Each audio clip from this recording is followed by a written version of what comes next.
دەستخۆشی بەرنامەکە لێ یەکەم زۆر خۆشحاڵ بووم. ئێمە خۆشحاڵتر.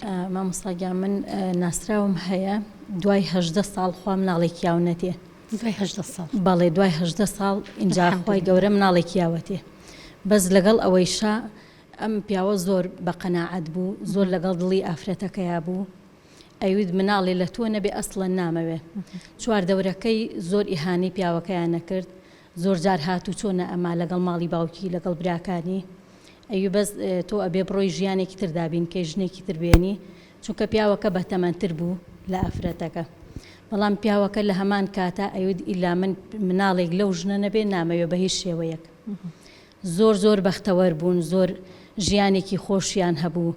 ئێسش خوانەی بڕێ کوڕێکیان هەیە، ئەو پەڕی مرتاحن، ئەو پەڕی ئیسراحەتن، لەخوا بەزیابێ ژیانێکی باشیان هەیە لەخوا بەزیابێ. خوای گەورە چونکە یعنی هەر قەناعەت بوو پیاوەکە لەگەڵ دڵی ئافرەتەکەیا بوو، میناشکێنی نەئەکرد بە هیچ شێوەیەک.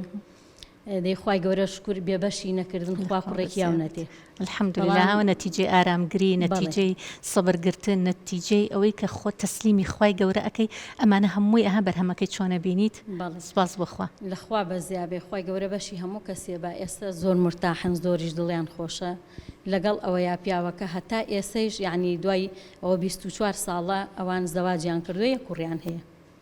ئەڵێ سەیری کوڕەکە ئەەکەم وازانم نەک کوڕێک وازانم 4-5 کوڕ و 4-5 کچم هەیە. خوای گەورە بۆیان پارێزە ئینشەڵڵا. لەخوا بەزیابێ. خوای گەورە بەشی هەموو کەسێ با. لە هەمان کاتیشا هەیە دوای 12 ساڵ ئێستا حالیان جیابەتەوە لەسەرەوەی کە مناڵی نابێ لە ئافرەتەکەیە کە نایبێت.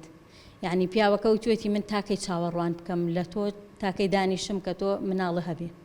شوێن نەماوە نەگەڕێم ئافرەتە لای شێخ، لەگەڵ ڕێزما شێخ خوای گەورە دروستی کردووە. ئایا شێخ ئەتوانێ مناڵ بابەتۆ بە ئیزنی خوای گەورە نەبێ؟ کەس ناتوانێت ئیلا خوای گەورە. اینجا دەیەوە تا ئێستا فەقیرە زۆر شتی کردووە، ینی ماوەیەکی زۆر کەوت فەقەراتی ئێش و ئازارێکی زۆری پێگەشت بوو، چوو بۆ لای شێخێوت بووی من چارەسەر دەکەم. پشتی ئازاری زۆری پێگەشت بوو، دەوری 15-20 ڕۆژ ئەم ئافرەتە لە جێگا کەوتووە لەبەرەوەی کە بچێ یعنی چارەسەرێ وەرگرێ بۆ مناڵ. هیچیش نەبوو لەگەڵ ئەوە، بەس ئازارەکەی چەشت، یعنی پارێکی زۆریشی سەرف کرد. بەڵێ بەداخەو پارێکی زۆر یان ئەڕوا لەمانەیە و کە دواتریش ینی زۆر گرنگە ئەمە هەموو خاتونێک بەمە بزانێ کە پەنا بۆ هیچ شوێنێکی نایاسایی نازانستی مەبە بۆ چارەسەر، پەنا بۆ هیچ شتێک لەمانە مەبە، چونکە هەمووی هەڵخەڵەتاندنە، هەمووی قۆڵبڕینە. پارێکی زۆریشی لێ کێشێتەوە و کە هەر شتێکیش بۆ نمونە بە تایبەتی مۆزوعی کە ئەم باسی کرد مەسەلەی مناڵ زۆر جوان وتێت هەر شتێک کە ئیزنی خوای گەورەی لەسەر نەبێ هیچ کەس ناتوانێت بۆ بکات، بە تایبەتی مناڵ. تۆ دوژمنایەتی لەگەڵ خوای گەورە ئەیکەی، لەگەڵ ئەو ئافرەتەیە بۆ ئەیکەی. وانێ خوا ئێوە ژۆک و تۆ حەزەکا ببێ بەدایک، تۆ حەزەکەی ببی بە باوک، لە هەمان کاتە ئەو لە تۆ زیاتر حەزەکا ببێ بەدایک.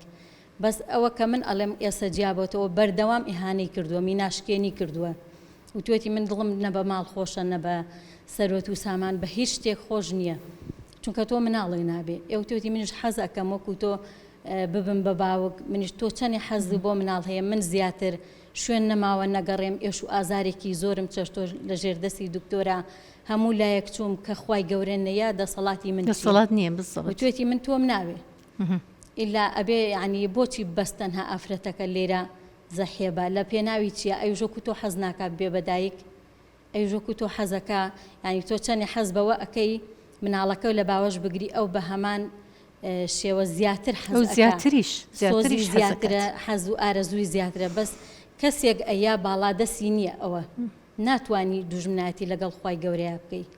دەستە خۆش بێ خەتنگیان دەست خۆش.